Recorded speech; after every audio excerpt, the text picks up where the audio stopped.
இருந்தா லாட்டரி நிறுவனத்திலிருந்து 900 கோடி ரூபாய் திரு மு.க. ஸ்டாலின் அவர்கள் ஏன் வாங்கினார்கள்? தைரியம் இருந்தா சொல்லுங்க.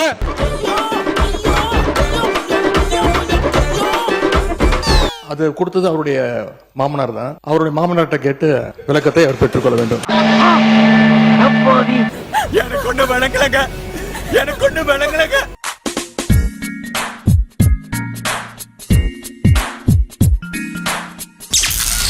மூன்றாம் நாள் காலை 9:30. அப்புறம் ரொம்ப முக்கியமான விஷயம், ஒருத்தருக்கு ஒருத்தர் கோஆபரேட் பண்ணி குத்து வாங்கிக்கிறேன். அப்பதான் ஆட்டம் முடிஞ்சு சீக்கிரம் வீட்டுக்கு போகலாம். ஓகே. என்றைக்கு என் சினத்திற்கு சின்னாபண்ணமாக போகிறீர்கள் என்று தெரியும். மேகதாது அணை குறித்தும் காவேரி டெல்டா பகுதியில் குறுவை சாகுபடி பாதிப்பு குறித்தும் அரசின் கவனத்தை ஈர்க்கலாம். மாண்புமிகு எதிர்க்கட்சித் தலைவர் அவர்கள். தாவேக அரசு அமைஞ்சதிலிருந்து மேகதாது அணை கட்டுறதுல இதுவரை காட்டாத ஒரு வேகத்தையும் தீவிரத்தையும் இன்றைக்கு கர்நாடக அரசு காட்டி வருகின்றது. இன்னைக்கு மாடியில பிரியாவுக்கு தோத்துட்டு போனது தாவேக, காஃபியில விஷம் கலந்தது தாவேக, ஃபிஷ் டேங்க் தள்ளி உன்னை கொல்ல பார்த்தது தாவேக. ஆகாச்சு, ஏன் அப்படி அவசரப்படுற? இதெல்லாம் பிளான் பண்ணி பண்ண வேண்டிய விஷயம். நாங்க அனைத்து கட்சி கூட்டத்தை தொடர்ந்து கூட்ட வேண்டும் என்று எங்களுடைய கோரிக்கையை வச்சிருக்கிறோம். விவசாயிகள் மேல அக்கறை உள்ள ஒரு அரசு இதையெல்லாம் கேட்காமல தானாகவே செய்ய வேண்டும். மாண்புமிகு சட்டமன்ற எதிர்க்கட்சித் தலைவர், சுருக்கமாக நீங்கள் கடிதத்தில் சொல்லியுள்ள அந்த பிரச்சனையை மட்டும் நீங்கள் பேசும்படி கேட்டுக்கொள்கிறேன். Simply answer my questions. இப்போ இங்க இருக்கக்கூடிய முதலமைச்சர் அவர்கள் என்னென்ன பேசியிருக்கிறார் என்பதை இங்கே கொஞ்சம் ரீவைண்ட் செய்து நீங்கள் பார்க்க வேண்டும். என்ன பேச்சு பேசினா தெரியுமா? ஸ்டாலின் அவர்கள் அப்பப்போ எந்திரிச்சு கடிதம் எழுதிட்டு தூங்க போயிடுவாரு. மானே தேனே பொன்மானே, இப்படி கடிதம் எழுதுறது எல்லாம் இனிமே வேலைக்கு ஆகாது. நான் திரும்ப ஏற்கனவே சொல்லிட்டேன். அப்புறம் நீங்கள் பேசியதை அவைக்குள் நீக்க வேண்டியது வரும்.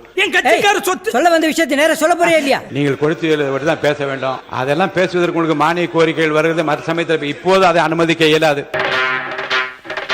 ஐயோ, எந்த ட்ரெண்ட்ல பேசினாலும் எந்த ரூட்ல போனாலும் விடவே மாட்டேங்கிறானே, நான் என்ன பண்ணுவேன்? இந்த அரசு ஒரு புது டெக்னிக்கை ரெகுலராக ஃபாலோ பண்ணிட்டு வராங்க.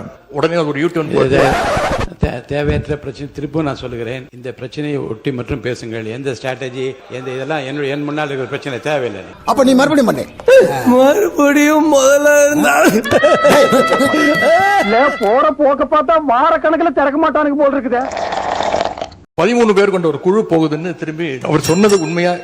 மீண்டும் அதையே திருப்பி நம்முடைய எதிர்க்கட்சி தலைவர்கள் அரசியல் ரீதியாக பேசி வருவது சரியாக இருக்காது. இன்னைக்கு நீ இப்படி உயிரை வாங்குற? அடிக்கடியா ஒரு மனுஷன் கிராஸ் பண்ணுவேன். கூட பேசினா மறந்துட மாட்டானா? மாண்புமிகு எதிர்க்கட்சி தலைவர்கள், உங்கள் பேச்சை நீங்கள் முடித்துக் கொள்ளுமா நான் அன்போடு கேட்டுக்கொள்கிறேன். சாரி, ஏன் மிஸ்டேக் தான். சாரிண்ணே. முழு பயிர் நான் இதெல்லாம் அனுமதிப்பதாக இல்லை.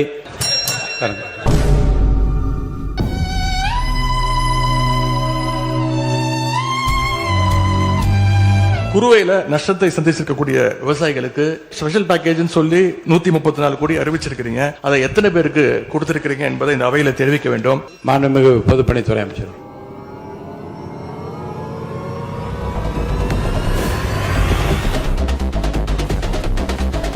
மாண்புமிகு முதலமைச்சர் அவர்கள்.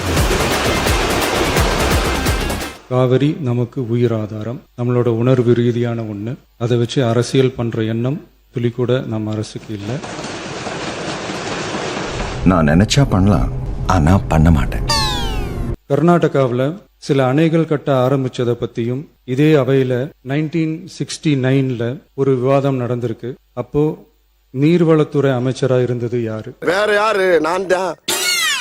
அப்போ நீர்வளத்துறை அமைச்சரா இருந்தது யாரு? அப்ப அணை கட்ட விட்டது ஏன்னு கேட்டு அந்த மாதிரி சீப் பாலிடிக்ஸ்லாம் நான் பண்ண விரும்பல. அது நம்ம நோக்கமும் இல்லை. ஏன்னா காவிரி பிரச்சனையில சம்பந்தப்பட்ட 2 மாநிலங்களும் ஒன்றிய அரசும் உட்கார்ந்து முடிவெடுக்கணும்னு 1969லயே இந்த சபையில பேசி இருக்கிறாங்க. அதுக்கப்புறம் நிலைமை வேற மாதிரி எல்லாம் போயிடுச்சுன்னு நம்ம எல்லாருக்குமே தெரிஞ்சதுதான். ஐயோ டேய், அவன் தான்டா இன்னைக்கு பெரிய வேலை பார்த்து விட்டு போயிட்டான். அந்த குறுவை சாகுபடிக்கு அந்த நிவாரணம் ஏற்கனவே கொடுத்தாச்சு, வழங்கியாச்சு. இது அரசியலே நாங்க தான் அப்படின்னு சொல்லிக்கிறவங்களுக்கு இது எப்படி தெரியாம போச்சுன்னு எனக்கு தெரியல.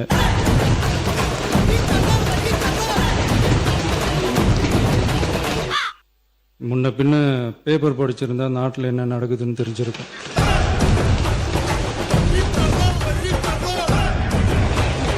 Objection your honour. ஸ்பெஷல் பேக்கேஜ்னா நீங்க கொடுத்தது 134 கோடி கொடுத்தீங்க. அது அனைத்து அரசுலயும் கொடுக்கறக்கூடிய ஸ்பெஷல் பேக்கேஜ் தான். இப்ப வறட்சி நிவாரண நிதி அவங்க கேக்குறாங்க. இது ரெண்டுத்துக்கும் வித்தியாசம் தெரிஞ்சுக்க வேண்டும்.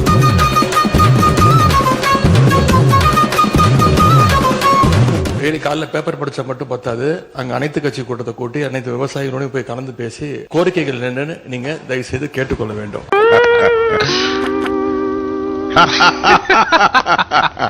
எதிர்க்கட்சி தலைவர்கள் இப்போது வறட்சி நிவாரணத்தை பற்றி சொன்னார்கள். செப்டம்பர் இறுதி வரையிலும் பார்த்துவிட்டு தான் வறட்சி நிவாரண பணிகளை ஆற்றுவது வழக்கம். அவை அதை குறிப்பிட விரும்புகிறேன்.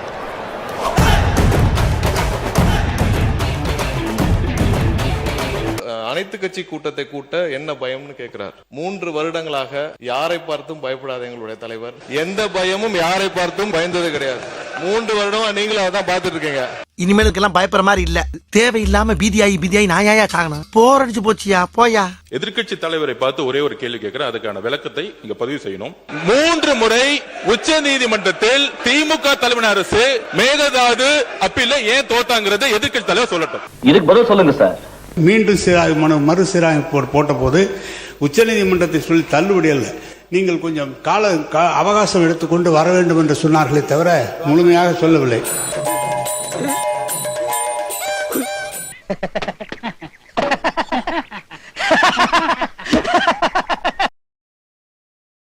நமக்கு ஜூன் மாசம் 9.18 டிஎம்சி தண்ணீரை கர்நாடக அரசு நமக்கு திறந்து விட்டிருக்க வேண்டும்.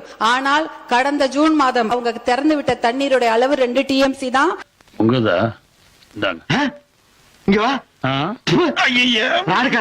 ஜூலை மாசம் 31.24 டிஎம்சி தண்ணீர் திறந்து விட்டிருக்க வேண்டும்.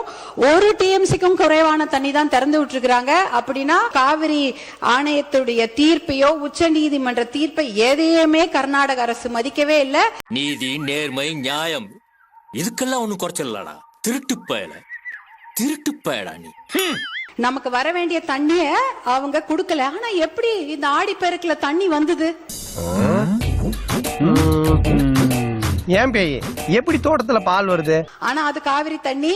கர்நாடக அரசு நமக்காக கொடுத்த தண்ணி கிடையாது. கேரளால வயநாட்டுல பயங்கரமா மழை பெஞ்சுது. அதிகப்படியான அந்த வெள்ள நீரை தான் கபினி டேம் ஃபில் ஆனதுனால வேற வழி இல்லாம தான் தண்ணி உபரி நீர் வெள்ள நீர் தான் நமக்கு திறந்து விட்டுருக்காங்க. சாரே ഈ ലോകത്തിൽ യോഗ്യൻ ஒரு ஆள் உண்டெங்கில் அது பாலக்காட்டு மாதவனான். மேகேதாட்டு டேம் எங்க கட்ட போறாங்க தெரியுங்களா?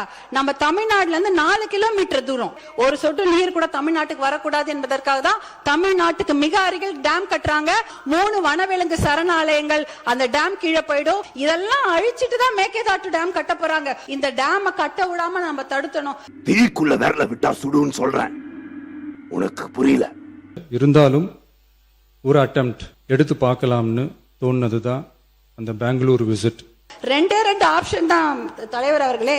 1 மேகேதாட்டு டேம் கட்டணும், இல்ல மேகேதாட்டு டேம் கட்டக்கூடாது. இதுல நடுவுல என்ன முயற்சி?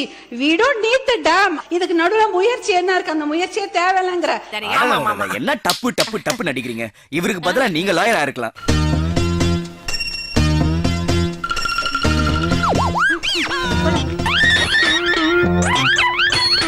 சார், நீங்களும் ஒரு சீனியர் மோஸ்ட் பீப்புள் இந்த ஹவுஸ். வெளியே செய்திகள், சோஷியல் மீடியா, அதுல இருந்து கொஸ்டின்ஸ் ரைஸ் பண்றதே தவறான விஷயம் நான் நினைக்கிறேன். இந்த சோசியல் மீடியாவில் வர்றத பத்தின்னு சொன்னாங்க. அந்த சோசியல் மீடியாவில் பொய்யா போட்டு தானேங்க நாங்க இங்க உட்கார்ந்துருக்கோம், நீங்க அங்க உட்கார்ந்துருக்கீங்க.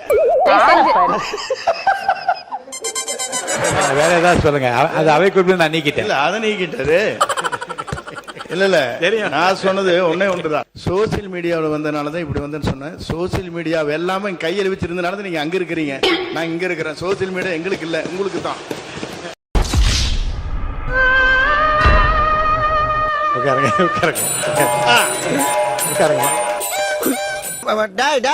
என்கிட்ட சீரியஸா பேசாங்கடா, அப்புறம் எனக்கே சிரிப்பு வந்துடும். அடுத்தது கசிவு என்கின்ற புதிய வார்த்தையை கொண்டு வந்திருக்கிற உங்களுக்கு என்னத்தை சொல்றதுன்னு சொல்ல முடியாது. நான் பேசணும்னா கிட்டத்தட்ட ஹானரபிள் சீஃப் மினிஸ்டர்கிட்ட நான் கொடுத்த ஆவணங்களே அவர் மூலமா பேச போகுது.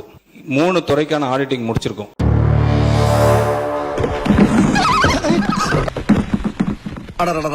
நீங்க கேக்குறீங்களா கசிவுன்னு? அந்த லீக்கேஜஸோட ரிப்போர்ட் எல்லாம் தலைவரோட டேபிள் முன்னாடி இருக்கு.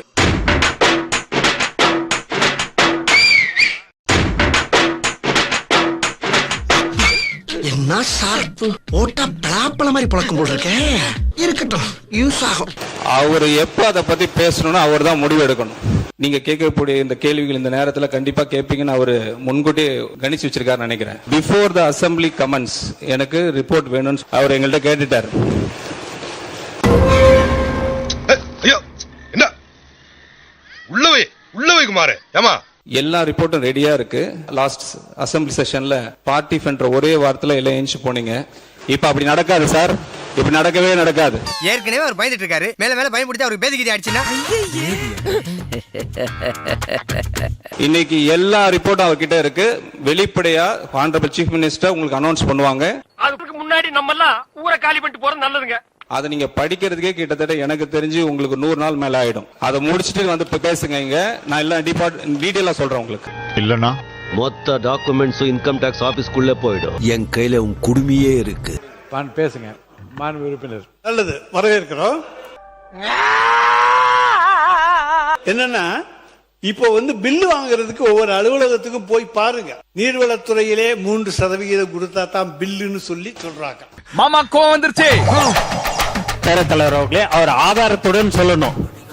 அது பழைய காலம். அது இந்த காலத்துல ₹1 நாங்க வாங்கணும்னா இந்த இடத்துல நாங்க எங்களை உட்கார வைக்க மாட்டார் எங்களுடைய முதலமைச்சர். அதனால ஆதாரத்துடன் அவர் சொல்லணும்ன்றதை நான் கேட்டுக்கொள்கிறேன். நீங்க வாயால பேசுறதெல்லாம் கரெக்ட், அதெல்லாம் நீங்க உங்களுடைய காலத்துல நாங்க தான் சொல்றோம்ல, நீங்க நிரூபிங்கன்னு சொல்றோம். நாங்க தான் சொல்றோம்ல, நீங்க நிரூபிக்க வேண்டியதானே. எதுவுமே இல்லாம நீங்க மட்டும் பேசணும்னா அது எப்படி? அது ஆதாரத்துடன் நீங்க இருக்குதுன்னா நீங்க நிரூபிங்கன்னு தான் சொல்றோம். என்னங்க நீங்க பில்லுக்குன்னு சொல்றீங்க, அதுக்கு இந்த மாதிரி பில்லுக்கு கொடுத்தாங்கன்னு சொல்லுங்க. அது ஏன்னா பழக தோஷமா இருந்திருக்கலாம்னு நான் நினைக்கிறேன்.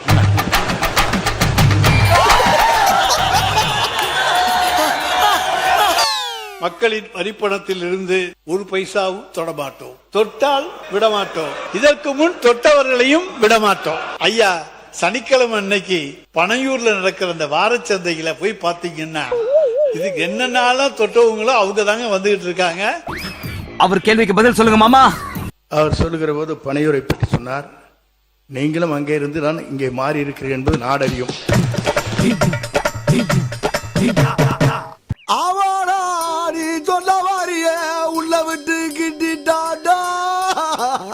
தாங்க முதலமைச்சரை பத்தி தப்பா சொல்லி மற்ற அமைச்சர் தான் சொல்ற. முதலமைச்சர் சொல்லிக்கிட்டே தான் இருக்காரு உங்களை யாரும் லஞ்சம் வாங்க கூடாது, எது பண்ண கூடாதுன்னு. அவர் சொல்றதே நீங்க யாரும் கேட்க மாட்டேங்கிறீங்க, எங்களுக்கு வருத்தம்.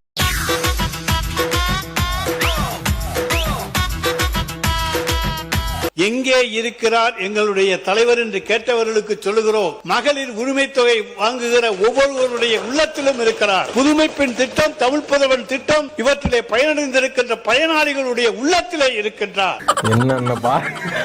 என்னென்ன சொல்றான் பாருங்க. அவங்க தலைவரை எங்க தேடுவோம்னு சொல்லியிருக்காங்க, எங்க கண்டுபிடிப்போம்னு சொல்லியிருக்காங்க. ஏன் இன்னும் அடிஷனலா ஒண்ணு நீங்க மிஸ் பண்ணிட்டீங்க. தமிழ்நாட்டில் இருக்கிற ஒவ்வொரு தலைமையிலையும் 1,28,000 கடன் விட்டது போனது நீங்க தான். அங்கதான் அவர் தேடணும்னு நினைக்கிறேன் நானு.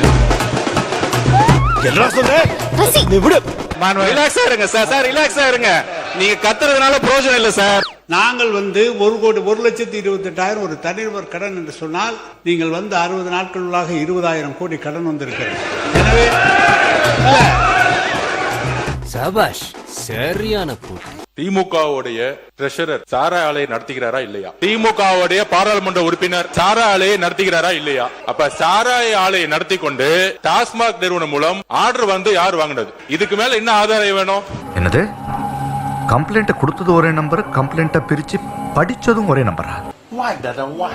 This is business. This is my sweat. I know, but I did business. Shut up. இதுக்கு மேல என்ன ஆதாரம் வேணும்? மாண்புமிகு உறுப்பினர் லாட்டரிங்கிறாங்க. திரு உதயநிதி அவர்கள் சொல்லணும், ஏன் 900 கோடி ரூபாய் லாட்டரி நிறுவனம் வாங்கினாங்க திமுக? பதில் சொல்லட்டும்.